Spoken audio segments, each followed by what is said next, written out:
Something I have been noticing that's popping up everywhere and it's becoming a pretty big topic is going to be the overall endgame discussion in the racing game genre. And what are the main issues we keep seeing popping up in newer racing games and how can we actually fix it? In this video, I'm going to take a deep dive into the overall endgame in the said racing game genre and how we can actually improve it.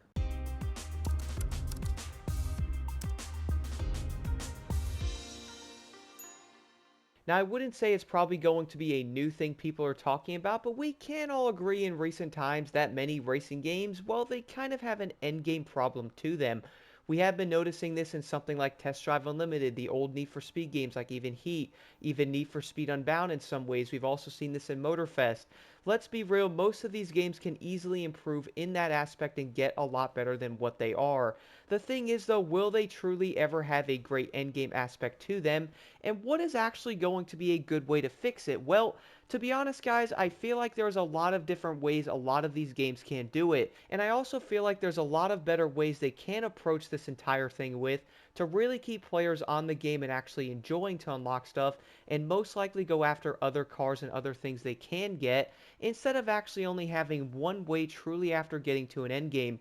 What is that going to be? Well, it's normally going to be races.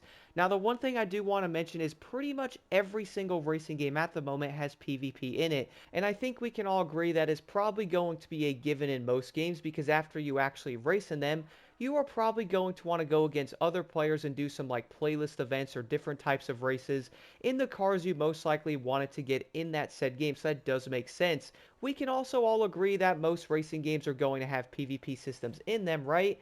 When we can definitely say that some are going to be better than others. I have to admit right now, I know the game isn't perfect, I know it gets a lot of hate, but Need for Speed Unbound's multiplayer system is pretty dang solid. There's a ton of stuff to do in it, there's playlist events, there's other things you can do on multiplayer, like going into link-ups and doing different challenges with players. That is actually going to be a very good multiplayer system that is going to be decent for the end game part of it that gives players something to do. I'm actually going to touch on like the multiplayer designs of different racing games and really see how they actually do compare to each other in a future video. But here's the thing though, yes, a lot of the racing games have PvP to where you can make money doing it. You can also go replay a bunch of the races and make money in that aspect. But why not add a bunch of other things that can actually tie into the cars and stuff that would actually make players want to play the game even more and truly progress after you actually beat it? I feel like this is something a lot of these games really do struggle with. Now, a lot of people might be asking, well, what do you mean, dude? Like, we do have PvP, we got races. What else can they possibly add to make the game better, or at least make it a lot more immersive, to where you actually want to jump on the game and go, yo, I'm going to do some of this stuff, I want to get these cars unlocked, but instead, you might actually jump on and go, here I gotta go farm a bunch of races again, so I can go do this race 15 times so I can buy this Lambo.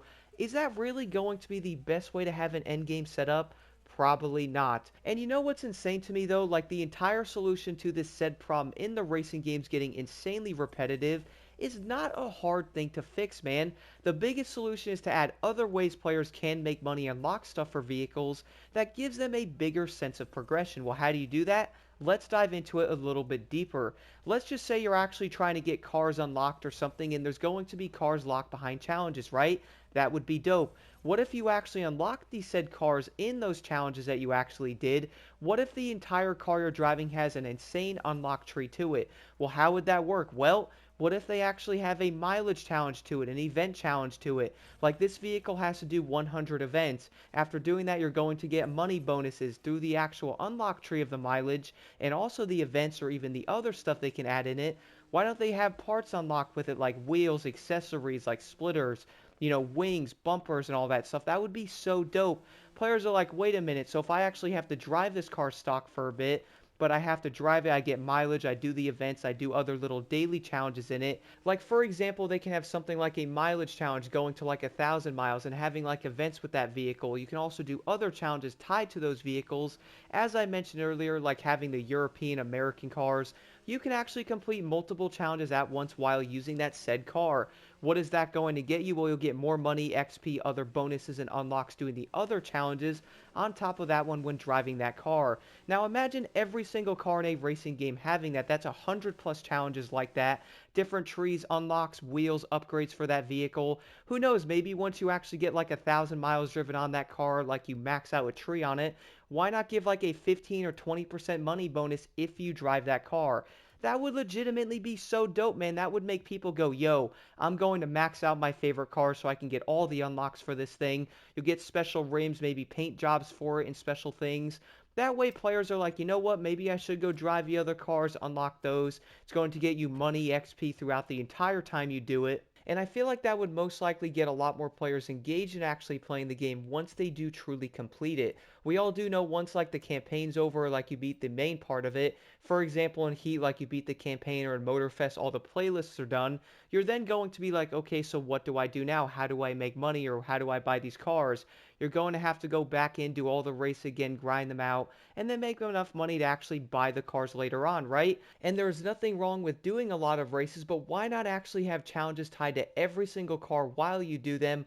Whether it's going to be mileage, certain amount of events in that said vehicle, certain amount of cars or something you have to run in that said race to get a special item unlocked. That would make players want to go back in and go, wait a minute. So if I'm actually going to be grinding these races out, I not only make money from the challenges, I'm also going to be unlocking stuff for the cars, whether it's upgrades, special vanity items, or special liveries, colors. I'm actually going to be able to progress other trees while doing the events, making extra money from the events on top of the challenges. It is really going to be such a great way to keep players engaged in it. And I do feel like players are probably going to look at this and go, yo, imagine in Motorfest for a minute, guys, we have 700 cars in the game. This can also go for Need for Speed or something like 150 cars. Imagine every single car having challenges like that you can actually unlock stuff, get extra money, extra stuff with each vehicle, different unlocks. It would be so dang fun to have unlock trees in the games like that. Now, I do understand that Need for Speed Unbound does have like unlock trees in a way to where you have to do like a certain amount of slipstreaming with a vehicle, you get like a sticker, or you get like some special like underglow or something. That's pretty dope. But why not do something like that 10 times even better than what it is? Making players go, yo, there's hundreds of challenges here. I'm going to be here for a while. I don't have to grind out races. Although if you want to grind out races in certain vehicles, you can do it. But there's also going to be other things tied to doing those set events. Instead of grinding out the same races over and over for 50, 60,000, trying to save up and buy a car that's $2.5 million. And also, here's another thing I just thought about. Y'all know how most people like driving their favorite cars, they actually show the mileage on them, which I would say in Motorfest you might have 1,000 miles, like even Need for Speed, for example. Even in something like Burnout Paradise and all that, like you actually had like the mileage on it. Need for Speed Hot Pursuit had it, Most Wanted 2012 had something similar, to where you actually see, yo, okay, I have 100 miles on this car. What if every single car had thousands of miles of challenges in it? What I mean by that, let's say the first one's 1,000 miles. At 1,000 miles, you might get like a badge showing you that you have 1,000 miles on that car that other players can see. This can even start at like 500 miles. Every 500 miles, you get like a badge or something that goes onto your vehicle or even onto like your profile thing. So players are like, yo, this dude has 3,000 miles on this car. That would be so dope. Kind of similar like a service star in Battlefield to where you can tell if someone uses a weapon a lot or something like that. But you can actually tell someone really likes the car that they're driving. Thousands of miles in it. Every 1,000 miles you can get parts, accessories, money bonuses. Like there's so many things they can do to really keep players engaged in these racing games. And I do feel like a lot of racing games are probably going to benefit tremendously from something like this, because we all do know you're going to obviously have to race to make money. Like you're probably going to want to do PvP and stuff like that, but why not have all of those challenges tied to like cars or just regular challenges in general, like certain events have to be completed. Drive like 2,000 miles total in like a street car or something like that. Drive like 2,000 miles in a maxed out vehicle in any event. Like those can legit all give you money bonuses and do actually help everybody playing. That's also going to give a lot more players incentive instead of jumping in and going, okay, let me go farm the same race 15 times, let me go do some PvP events. But instead, you can actually do all kinds of challenges that would actually make you make a lot more money and would probably make the overall experience so much better for everybody. And what's also really cool about this though is they can go even more in depth with this. For example, let's say you actually unlock a Ford Mustang and you want to drive it.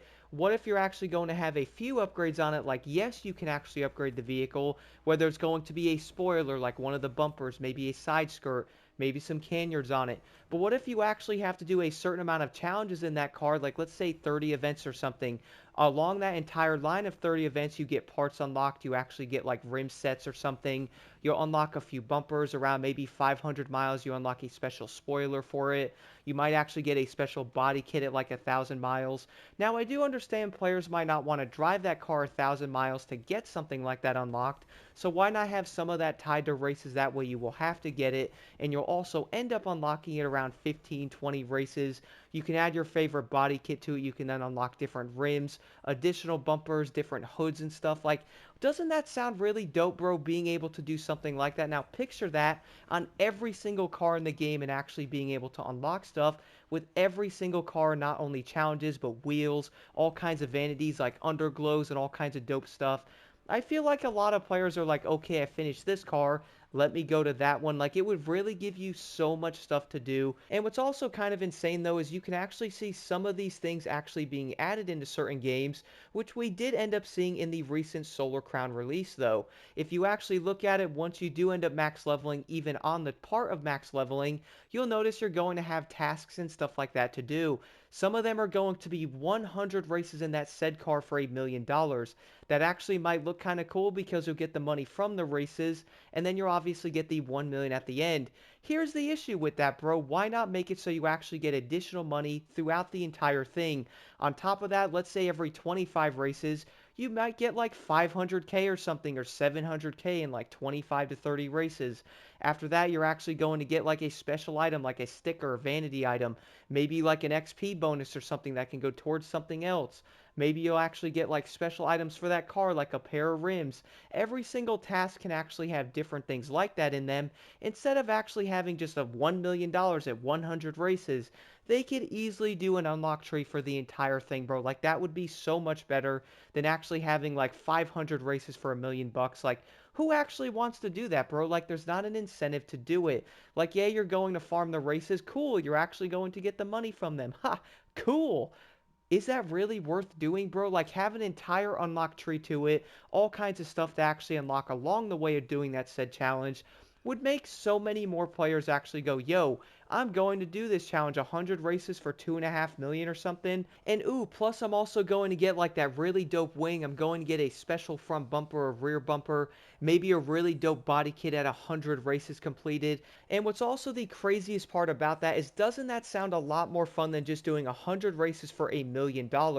Like, if you actually saw an unlock tree like that, so many more players would look at it and go, yo, I'm actually going to do this with each vehicle. That's dope. I get rims, all kinds of dope stuff unlocked. Why not actually do this? It's actually very rewarding. Instead, they're just going to be like, yo, bro, go do 150 races. Here's 500 grand for you. Have fun. While cars are going to cost millions of dollars. Does that make any sense, bruh? You can actually have progression, and then there's also going to be something that no one likes. That's going to be player retention in that said game to make you stay on it when they easily could have did better things in that said game for progression. That is honestly going to be a completely different topic that, well, I am probably going to touch on in a future video. But do let me know what you guys think about this entire thing in the comments below. What do you think about racing games and the entire endgame issue that many of them face? And we can all agree, though, that an easy solution to this entire endgame problem is to most likely make the entire thing a lot more rewarding instead of playing the game for an insane amount of time, but you don't get a lot of stuff out of it. Once again, guys, let me know your thoughts on this in the comments below.